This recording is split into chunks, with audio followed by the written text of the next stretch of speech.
A família como vai? Meu irmão, vem e responda. Bem-vindo, bem-vinda, meu querido irmão, minha querida irmã, para mais um programa. E a família, como vai? Essa é a pergunta que nós fazemos aqui, mas não com aquela superficialidade, né? Sem querer saber a resposta. Nós queremos saber, sim, como é que está a sua família. E por isso nós temos esse programa que vai ao ar aos sábados às 9 horas da manhã pela FM 106.3, a Rádio da Família, mas que fica disponível também nas plataformas digitais onde a Rádio Alvorada tem o seu canal. Tá presente lá no YouTube, também está no Spotify, e você é convidado a divulgar esse material juntamente com outros que nós disponibilizamos para que a evangelização aconteça em todos os ambientes, para todas as pessoas, no momento em que a pessoa tem condições de ouvir, já que às vezes, por alguma razão, não consegue acompanhar a programação da rádio. Então, é a Rádio Alvorada presente em todas as plataformas para poder levar conteúdos que são conteúdos relevantes, conteúdos que são conteúdos que vão ajudar a sua vida a ser uma vida melhor, a sua vida pessoal, a sua vida de família, sua vida de comunidade, sua relação com Deus, com os irmãos, com a natureza, tudo aquilo que o Senhor espera de cada um de nós. E mais do que esperar, Ele também nos capacita, Ele também nos coloca em condições para agirmos neste mundo. Esse mês de novembro, no nosso podcast, no nosso programa, está sendo muito rico. Nós já falamos a respeito do luto, quando falávamos do momento de finados, né, na véspera de finados. Já falamos também das nossas mortes de cada dia, né? Aquelas situações que não estão bem resolvidas na nossa vida e que depois levam a arrependimentos, levam a que a vida se transforme num peso, ao invés de uma vida leve, que vale a pena ser vivida. E hoje, querido irmão, querida irmã, eu convido você para um momento muito, mas muito especial. Nós vamos falar de dependência química. Nós vamos falar dessa presença nas famílias de uma situação que muitas vezes nós não sabemos como lidar, muitas vezes nós fugimos, nós fingimos que não estamos vendo ou tentamos desesperadamente fazer alguma coisa por conta própria, talvez por medo, talvez por vergonha, e não abrimos o coração. E o caminho é buscarmos apoio, porque sozinhos não temos como superar essas situações. Tenho a alegria de receber aqui na Rádio Alvorada, nos estúdios da Rádio Alvorada, para esse programa, para esse podcast, Júlio Conceição, que é quem vai nos ajudar na reflexão sobre este tema. Bom dia, Júlio, boa tarde, boa noite, conforme as pessoas estiverem nos acompanhando.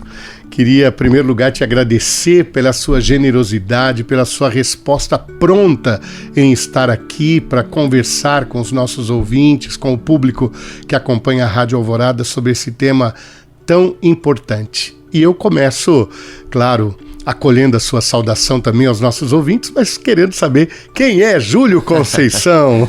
Bom dia, boa tarde, boa noite, né? Como você disse. Bom, uma alegria. Já fiquei emocionado com a sua abertura aí, né? De saber que a gente é peça importante nesse processo de levar a mensagem para a família, né? E que bom ter esse espaço para que cada vez a gente consiga ampliar esse leque, né?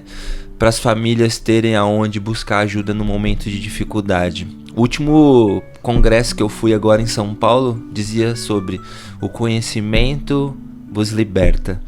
Então, o que liberta, gente? É justamente isso, é o conhecimento, né? Mas como você disse, né? Vou me apresentar rapidamente aqui. Meu nome é Júlio Conceição.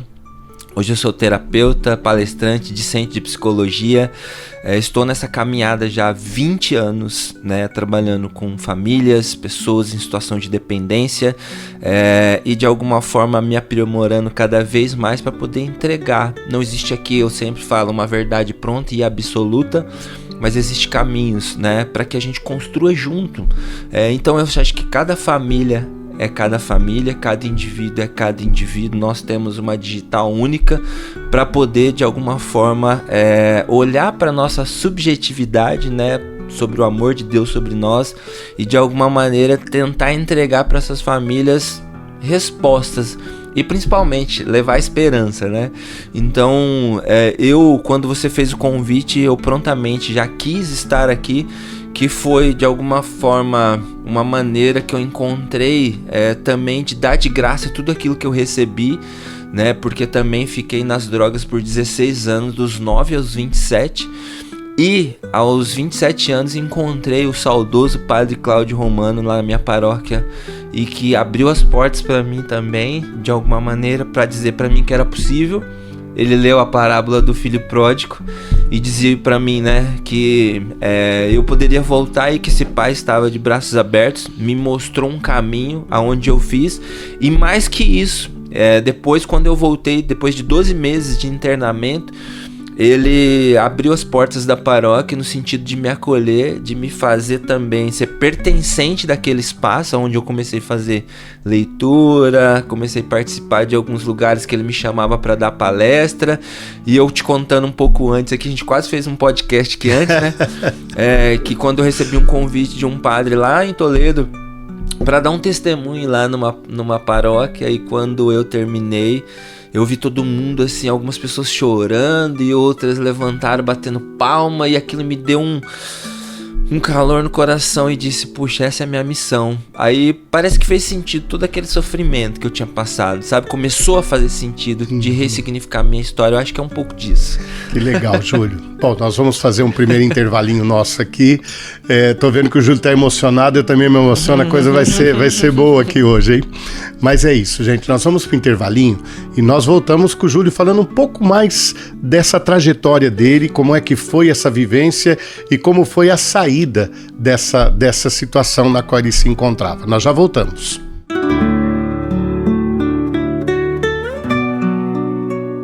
Estamos de volta com o nosso programa, podcast A Família Como Vai, renovando aquele convite, hein? Tá gostando do conteúdo? Compartilhe o link, compartilhe no grupo de família, compartilhe com pessoas que você gostaria que acompanhasse esse conteúdo tão especial preparado com tanto carinho. Nós estamos aqui com o Júlio Conceição, ele faz parte do Amor Exigente e outras tantas experiências nessa área de recuperação de pessoas dependentes, e ele mesmo compartilhando conosco a sua história de como foi a sua vivência nesse mundo e como foi também o seu processo de libertação, podemos dizer assim, o seu processo de transformação. Então, Júlio, gostaria que você continuasse agora falando um pouco mais. Você falou dos 9 anos, dizia que você morava em São Paulo, né?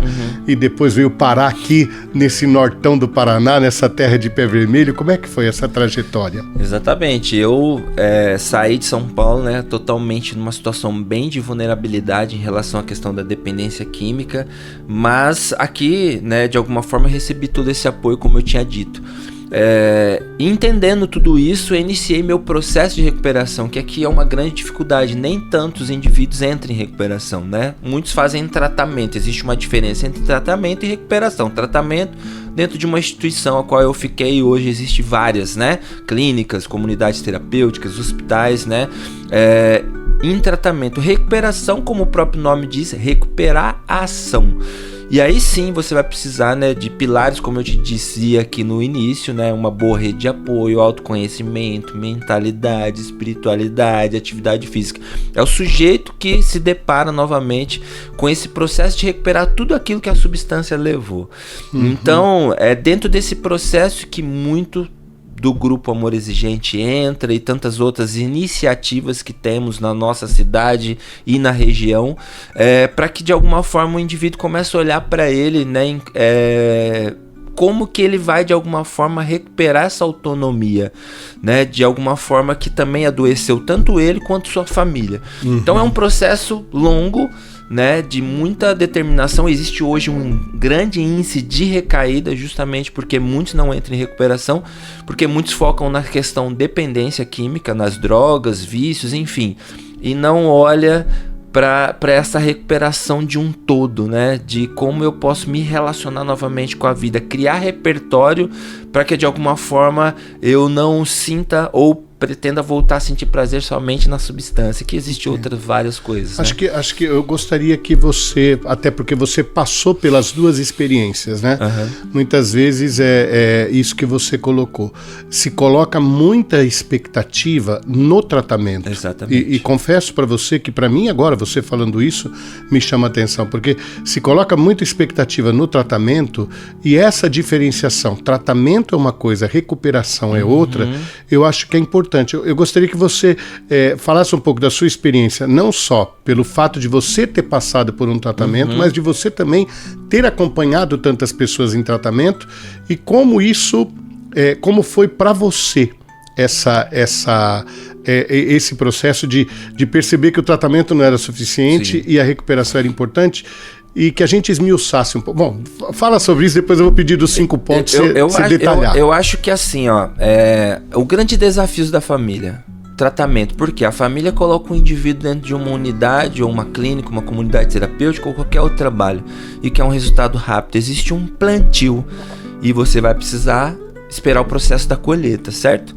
Do indivíduo que às vezes está 5, 10, 15 anos dentro de uma substância, seja ela qual for, drogas, álcool, enfim, já construiu uma ideia forte ali sobre aquilo, ele já tem um estilo de vida baseado naquela realidade da vida dele, e a família cria uma expectativa, poxa, mandei meu ente para um tratamento, ele vai voltar outro, como eu voltei com 12 meses da comunidade, falando bonito, dentro de uma comunidade que era católica, rezando, agradecendo o almoço, a janta e tudo aquilo mais. Mas eu só tinha tirado a substância da minha vida, eu continuava sendo o mesmo Júlio, construído de 16 anos, tinha uma mentalidade forte ali ainda, crenças que eu carregava sobre mim e todo um desafio para ser desconstruído. Então, aqui que a família erra, porque a família coloca esse indivíduo para buscar tratamento e ela também não vai buscar ajuda. E aí, como ela se relaciona com esse indivíduo colocando expectativa, vem as frustrações, porque esse cara vai continuar fazendo a mesma coisa, como sempre fez, né? E muitas recaídas acontecem justamente por a família não ter essa habilidade para tratar com esse dependente, de como ela vai de alguma forma acolher, até porque nós estamos falando de um transtorno, tá? Nós estamos falando de uma doença, nós estamos falando, não, ele é sem vergonha e não quer mudar, entende? Então precisa ter esse conhecimento. Então, dentro da minha experiência, eu senti que a comunidade não era suficiente para mim. O que eu fiz? Entrei dentro de um processo terapêutico, onde eu fui para o autoconhecimento, onde eu fui descobrir a minha história, trabalhar auto-perdão, autoconhecimento e tantas coisas para ser o Júlio que eu sou hoje. Entende? Então é um mergulho muito grande dentro de você, de uma transformação realmente. Senão você vai ficar rodando aquele ciclo da dependência sempre. Porque há uma, digamos assim, neurologicamente, há uma programação. Exatamente. Você tira a substância, mas isso não significa que a programação vai ser desprogramada. Isso que você falou, eu estudo psicologia e eu quero estudar neurociência, quero fazer uma pós em neurociência, justamente que a neurociência explica muito isso. Existe uma programação, existe um caminho neural pronto. Então eu já sei esse caminho. O que eu preciso fazer? Construir novas sinapses. E aqui que é a dificuldade. Porque eu vou ter que ter um outro estilo de vida. E isso não vai ser do dia para noite. Poxa vida. Mas tá certo. Olha, nós vamos fazer um intervalinho aqui, gente. Olha, tá muito bom esse papo. E ele vai continuar. Já posso dizer para vocês que pelo menos no próximo programa nós continuaremos com o Júlio e continuaremos abordando esse tema, porque vocês estão vendo. E olha, você pode também, pelo YouTube ou pela rádio. Pelo YouTube você pode colocar sua pergunta ali pra gente. E pela rádio, o 999930318. Mesmo que você que está acompanhando como podcast, salva esse celular 999930318 e você pode mandar também o seu questionamento, porque no próximo programa nós continuaremos abordando esse tema. Família que reza unida sempre estará. Estamos de volta com o nosso podcast, com o nosso programa A Família Como Vai. E aí, tá gostando do conteúdo? Então, compartilhe, é isso, divulgue, repasse para aquela família que você sabe que de repente está vivendo esse drama e você não sabe como ajudar. Olha aqui uma forma concreta de você ajudar. Compartilhe esse podcast. Depois nós vamos falar também de como encontrar o Júlio nas redes sociais, como você poderá buscar apoio nos grupos que existem, Seja Amor Exigente e tantos outros que nós temos aí que buscam prestar esse esse apoio às famílias que estão envolvidas. Júlio, eu queria agora então que nós aprofundássemos um pouco mais esse tema da recuperação, porque você falava para mim antes da gente começar que na sua visão, na sua forma, na sua experiência, a questão é a proporção no processo de recuperação é 70-30. 70-30. Família 70% Exatamente. E o que está envolvido, dependente, 30%. Então, a família tem um papel muito importante. E você falava dos 5 pilares para que essa recuperação aconteça. Sim. Vamos, então, para cada um desses pilares aí. Bom, o desafio da família em primeiro lugar, né? 70-30 porque a família que tem conhecimento, como eu disse, o conhecimento liberta, a família que sabe com aquilo que ela está lidando, ela vai ter respostas mais concretas. Como a gente diz no Amor Exigente, né? Nada muda se eu não mudar. Então, como é que eu quero que o meu ente mude se eu não dou o primeiro passo também de transformar a minha vida? Porque é fácil pedir mudança para o outro, mas e aí, eu estou disposto a mudar também? Né? Porque muitas vezes eu vejo esses indivíduos voltando para casa numa família que está se relacionando com os vícios ainda, entende que não sabe os limites e que entende que esse amor exigente significa dizer não também e colocar limites que talvez não foi colocado. Então tá tudo bem não ter chego nesse momento, mas talvez, eu sempre falo isso para a família, talvez essa substância que entrou na família de vocês seja uma oportunidade para vocês se transformarem. Seja uma oportunidade para vocês também entrar em recuperação. Então não é só o ente dependente. Nós, enquanto famílias, podemos nos recuperar. E dentro desse processo de recuperação eu criei um método que para mim fez muito sentido, porque as pessoas perguntavam muito para mim: Júlio, como você conseguiu, diante do desafio, diante das dificuldades que a gente vê dentro do processo hoje de recaída, que de cada 10 indivíduos que entram em recuperação, 2, 3 conseguem, né? 7 ali não vão conseguir. Então ainda é porque a gente olha muito por tratamento. A gente olha muito para a substância e não olha para o indivíduo, né? Em tudo aquilo que precisa de alguma forma ir se arrumando. Como o próprio Amor Exigente, a gente vai mudar comportamento. Se não mudar o comportamento, a gente nunca vai atingir outros resultados. Então, se eu quero ter resultados diferentes, eu preciso me comportar de forma diferente. E a gente criou, né, a rede de apoio, autoconhecimento, mentalidade, espiritualidade e atividade física. Rede de apoio, você precisa ter uma boa rede de apoio, né? Se relacionar com um grupo de auto e mútua ajuda, ter um terapeuta, um padre. Por exemplo, o padre da minha paróquia, eu ia lá toda semana fazer uma direção espiritual, porque eu tinha muitos conflitos em relação à minha própria história. Então uma rede de apoio, o ambiente faz total diferença. E muitas vezes a sua família adoecida não é o seu ambiente de recuperação, porque a sua família vai te ver sempre como um adicto em recuperação.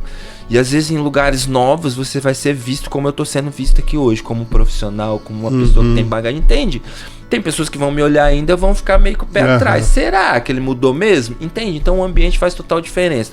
Autoconhecimento, eu preciso fazer um mergulho dentro de mim para entender a minha história. O que me levou para a substância? Qual foi o momento da minha vida que eu me perdi, que eu perdi meus princípios, meus valores, que eu deixei de sonhar, que eu deixei de querer, desejar a vida e lutei pela morte, né? Então precisa ter um autoconhecimento, uma mentalidade tem a ver com crença, aquilo que eu preciso desconstruir sobre mim, aquilo que eu preciso acreditar não é sobre os outros, é sobre a minha história, né? A espiritualidade, meu Deus, espiritualidade, seja qual for a religião, né? Que você tenha essa base espiritual, que ela te aproxima do Criador, que te aproxima daquilo que vai te fazer ser melhor. E atividade física como relação do próprio corpo, restaurar a dignidade, né, a sua autoestima, né, muito das substâncias que a própria cocaína libera e tantas outras substâncias, você vai conseguir na corrida. Esse dia eu corri 21 km, cheguei no final, foi o maior barato da minha vida, entendeu? Eu senti aquele prazer, eu cheguei a chorar de dizer, poxa, 5 horas da manhã eu tava lá correndo, antigamente esse horário eu tava chegando em casa. O que mudou? Foi o horário? Não, o que mudou foi a minha mentalidade e o ambiente a qual estou envolvido. Então a atividade física me levou para esse lugar de autocuidado, de melhorar a alimentação e tantas outras coisas. Então é um conjunto de coisas, entende? Não é um caminho de via única, é um caminho de várias vertentes. Que bom, Júlio. Bom, gente, olha, isso foi um tira-gosto, porque na próxima semana nós vamos continuar com esse papo assim muito agradável com o Júlio, entrando nesse tema delicado, mas tratando de uma forma tão leve, tão respeitosa e ao mesmo tempo tão profunda, porque realmente são coisas que nós temos que parar para pensar. Na terapia sistêmica de casal e família, nós falamos do paciente identificado. Muitas vezes, aquele que nós queremos tirar da família, levando para um tratamento, é aquele que pode, como disse o Júlio, fazer com que essa família passe por um processo de transformação. Perfeito. Então, é uma oportunidade, é uma graça que Deus pode estar propiciando para essa família e que talvez esse membro mais sensível seja aquele que esteja mostrando que algo não vai bem na vida de todos. E não é isolando, não é levando para um tratamento sem que todos se debrucem sobre o que ocorre, que as coisas vão se resolver. Antes de nós encerrarmos, rapidamente eu vou pedir que o Júlio deixe o contato dele para que você que se interessou, sabendo que ele é um terapeuta de família também, que acompanha famílias que estão envolvidas ou mesmo pessoas que individualmente queiram procurá-lo. Júlio, como encontrar o Júlio? Bom, em primeiro lugar, já queria agradecer de estar aqui, de poder partilhar um pouco com você, de levar essa mensagem, né, de alguma forma poder levar esperança. Esse é o nosso grande objetivo. E se você sentiu que isso tudo que a gente falou fez sentido para você, seja você familiar ou ente dependente, vai lá no meu Instagram, @JúlioConceição, que lá vai ter todas as informações para você seguir essa caminhada de esperança aí. Então tá aí, gente. Júlio Conceição, @JúlioConceical, né? Porque não tem os tios ali e tal, e você vai poder acessar e nós também podemos te informar, só entrar em contato aqui com a rádio. Gente, foi uma alegria. Já fica certo que no próximo sábado, no programa e também na próxima semana com o podcast, nós continuaremos abordando esse tema da dependência e como tratar disso na nossa família. Não esqueçam, curta, compartilhe, divulgue, você se torna um evangelizador. Fiquem com Deus, nos encontramos. A família como